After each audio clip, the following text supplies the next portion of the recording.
T20 ప్రపంచ cup 2024 final ముగిసి 3 రోజులు గడుస్తున్న సూర్యకుమార్ యాదవ్ స్టన్నింగ్ క్యాచ్ చుట్టే చర్చ జరుగుతోంది. అసాధారణ క్యాచ్ తో సూర్య మ్యాచ్ ను మలుపు తిప్పేశాడు. దాంతో సౌత్ ఆఫ్రికాతో జరిగిన ఫైనల్లో టీమిండియా 7 పరుగుల తేడాతో విజయం సాధించి రెండోసారి టీ20 ప్రపంచ కప్ ను ముద్దాడింది. బౌండరీ లైన్ పై సూర్య పట్టిన ఈ కళ్లు చెదిరే క్యాచ్ క్రికెట్ చరిత్రలోనే ఒక బెస్ట్ క్యాచ్ గా నిలిచిపోనుంది. అయితే తాజాగా తన స్టన్నింగ్ క్యాచ్ పై సూర్యకుమార్ యాదవ్ స్పందించాడు. తనతో పాటు విరాట్ కోహ్లీ, అక్షర్ పటేల్, రవీంద్ర జడేజాలను క్యాచ్లొచ్చే హాట్స్పాట్ ఏరియాలో ఫీల్డింగ్ చేయాలని తమ ఫీల్డింగ్ కోచ్ టీ దిలీప్ సూచించారని సూర్య వెల్లడించాడు.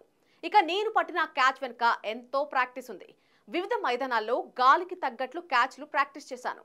ఫైనల్లో నేను కాస్త దూరంగా నిల్చున్నాను. వైడ్ యార్కర్ వేయాలనే ప్లాన్ లో భాగంగా రోహిత్ భాయ్, హార్దిక్ నన్ను దూరంగా నిలబెట్టారు. కానీ మిల్లర్ స్ట్రైట్ గా షాట్ ఆడాడు. ఆ షాట్ ను చూసిన నేను ఆ బంతి ఎలాగైనా పట్టాలని అనుకున్నాను.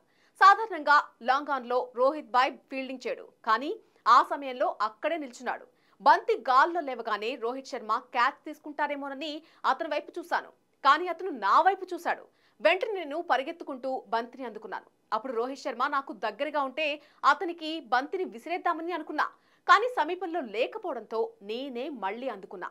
ఆ 4-5 సెకండ్స్ ఏం జరిగిందో నేను చెప్పలేకపోతున్నా, కానీ ఈ క్యాచ్ పట్టడం అదృష్టంగా భావిస్తున్నా అని సూర్యకుమార్ యాదవ్ చెప్పుకొచ్చాడు.